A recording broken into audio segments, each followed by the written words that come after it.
Hi, I'm Ruby Pinto with Cook County Justice Watch. We have with us today Floyd Stafford, Legislative Coordinator with the Cook County Justice Advisory Council. Floyd brings a unique and much-needed perspective to this work, and today we have the chance to speak with him about what he hopes to accomplish in his new position. Thank you so much for joining us today, Floyd. Thank you. Glad to be here, Ruby. So I wanted to start, can you just tell us where you grew up? Yeah, sure. So I grew up on the west side of Chicago in Austin neighborhood. So I've been a lifelong resident, pretty much for all of my life. What was it like growing up in the Austin neighborhood? Growing up in the Austin neighborhood, so I'm a what could be best described as a border kid. I border on Austin Boulevard to Oak Park. It's like right across the street. My family did get me involved in a lot of activities and social life in Oak Park.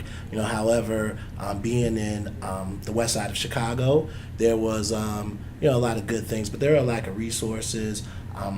A lack of, a high unemployment rate, things of that nature. And then since when the mid-'80s happened, there was like a drug explosion, crack, cocaine, and the lifestyle and the deterioration of the communities as a result. And how did that impact you specifically?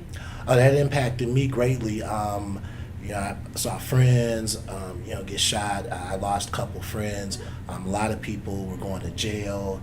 Me, myself, I got involved in the street lifestyle, and that ended up, taking me down a negative path as well. At what age did you become involved in the criminal justice system? So I got involved in the criminal justice system at the age of 37. So pretty late in life, I guess you could say. It was a result of years of a street lifestyle, and in a sense, it was a intervention for me because I was not living a productive life, and I was a burden on my community and my family as well. So at that point, you entered the Cook County Jail's pre-release center, correct? Yes. Can you tell me about what that was like? Sure. So the Cook County Jail Pre-Release Center, or Division 14, as it can be referred to as, it was a good place in regards to individuals who may have been charged with a nonviolent drug offense, such as myself, could receive treatment, education on the negative effects of drug selling and drug using and that whole lifestyle. And it wasn't as confined a community, meaning that there were not bars physically, although we had to follow the rules and regulations such as being in jail, but it did give me an opportunity personally to be removed from a chaotic environment to an environment where I could at least gather myself and begin to incorporate pro-social activities into my life. Were you able to develop some meaningful relationships while you were there? Yeah, I was able to develop meaningful relationships with staff. At the time, Gateway they were going through a transition. HRDI and Gateway were the treatment providers. So there were staff that they could identify with things that I had went through in my life, were able to give me good guidance, advice. Also, there were peers. So there were a positive peer group that kind of established, which led to the beginnings of an organization called the Alumni Association, which I'm co-founder of. Excellent. What has your experience been like since leaving the jail? Oh, my experience since leaving the jail has been great. I've been on a very high trajectory in life.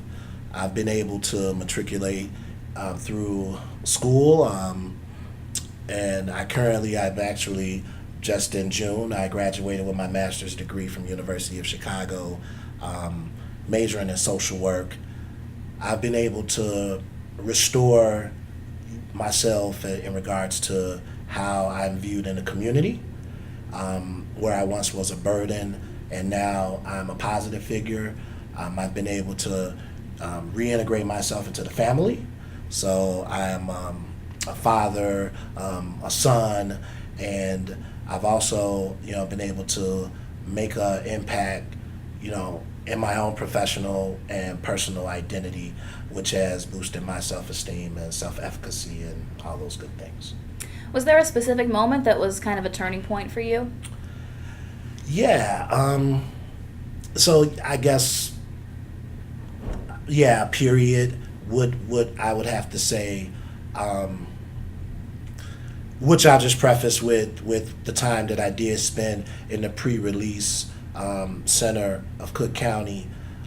No, I really feel that individuals like me who were vulnerable because of the experiences I had been through, I don't feel that jail time is a substitute for treatment or other much needed services for individuals. However, I find the case that in disadvantaged communities like Austin, individuals who may need another type of help often get funneled through the Cook County jail system.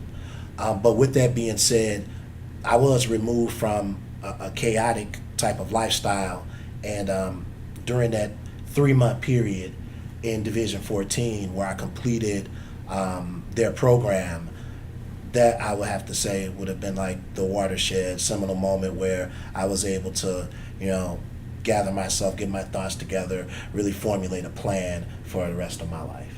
Do you see the rest of the Cook County justice system echoing that model, or is that kind of a exclusive experience that people in that division have?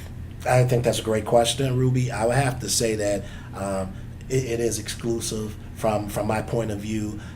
So, for example, there's a waiting list to if individuals would want that type of diversionary programming and treatment. And for me, myself, I had to wait 3 weeks before I was even allowed to be screened and approved to go there. And there are many individuals that now on this side where I'm helping the community and I'm really reaching out in the communities and finding out, what individuals need.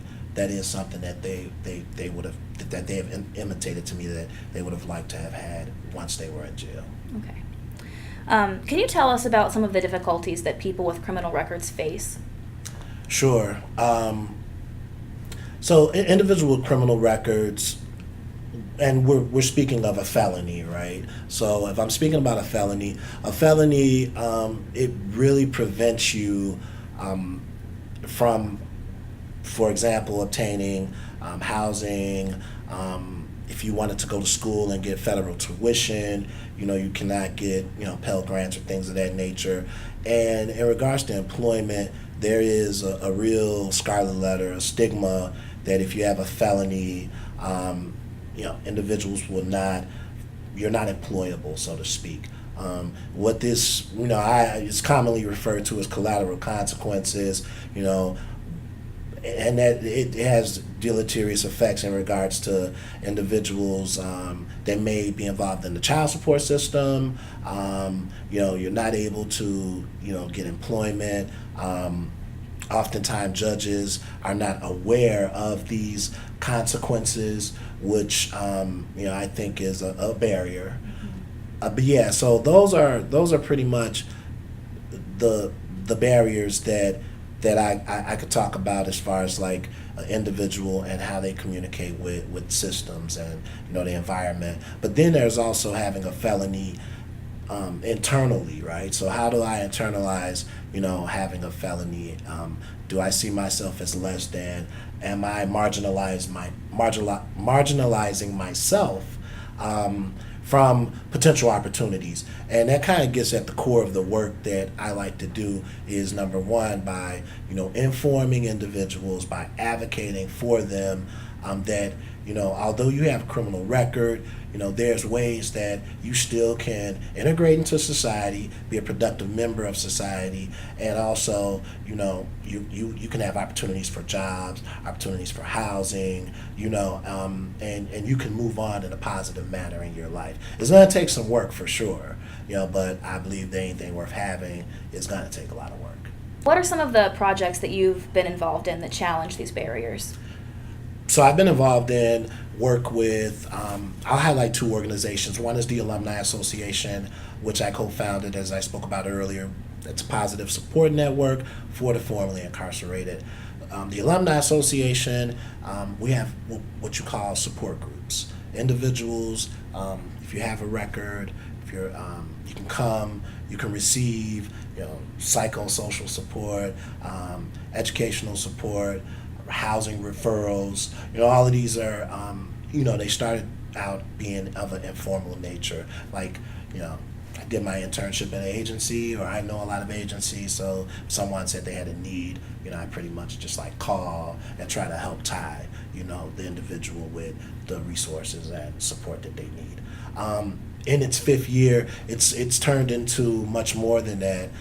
Families of the incarcerated, they're able to come in, and we try to have, family gatherings, networking, support, things of that nature. Another great organization that I like to speak about is Project FORCE. FORCE stands for Fight and Overcome Records and Create Equality, and that's an initiative of the Community Renewal Society. And what FORCE has done is it's community organizing for the formerly incarcerated, do cause advocacy on behalf of the formerly incarcerated. So I've been down to Springfield several times. I've testified on behalf of fair and equitable laws, House bills, 494, and a number of other initiatives. So that brings me into contact with, I guess a wider net of, formerly incarcerated, and also gives me the opportunity to speak to legislators, decision makers, stakeholders, and kind of give them a perspective of, just someone who has a criminal background, who has changed their life, and what's needed for that to happen. Excellent. So you have recently been hired as the legislative coordinator with the Cook County Justice Advisory Council. Congratulations. Yes, thank you. What is this position, and what do you hope to achieve during your time here? The legislative coordinator position, it is a position where I would be getting information from what's going on in Springfield, what's going on municipal, city, state, federal levels, and in regards to policies for public safety, for criminal justice, and I would be able to relay that information to the Justice Advisory Council and recommendations, things of that nature. So it's part of it is information gathering.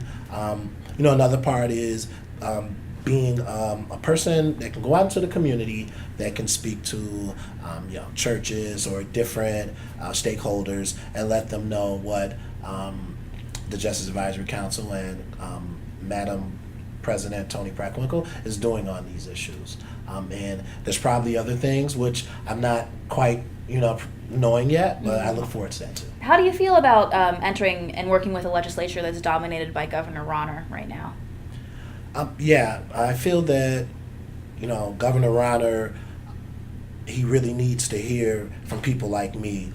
He needs to hear from the formerly incarcerated. He needs to hear from people with criminal records who are not able to access, the levers to pull themselves out of poverty. Typically, I know Republicans, social programming kind of goes down, if not away. And sure enough, so far, that's been the case in the state of Illinois. I'm not happy about that, so I really feel the need to, enter those spaces, to be able to let him and his supporters know, what's going on with the formerly incarcerated, and that, we're people who's definitely paid our debt to society, and we deserve a second chance, and we deserve all the support to be able to have quality lives. Excellent. Do you have any final words you want to share? So I would just like to share that I just hope that I can, I'm pretty confident that I'll do a good job being a legislative coordinator, and also, to anyone reading this, viewing this blog, and just to understand that individuals with criminal records, they need support, and maybe if you have some activism in you, that you can reach out, and we need you. We need your support to create just and fair laws. I can't wait to see you in action. Thank you. Thank you so much, Floyd. This has been Cook County Justice Watch. Thank you.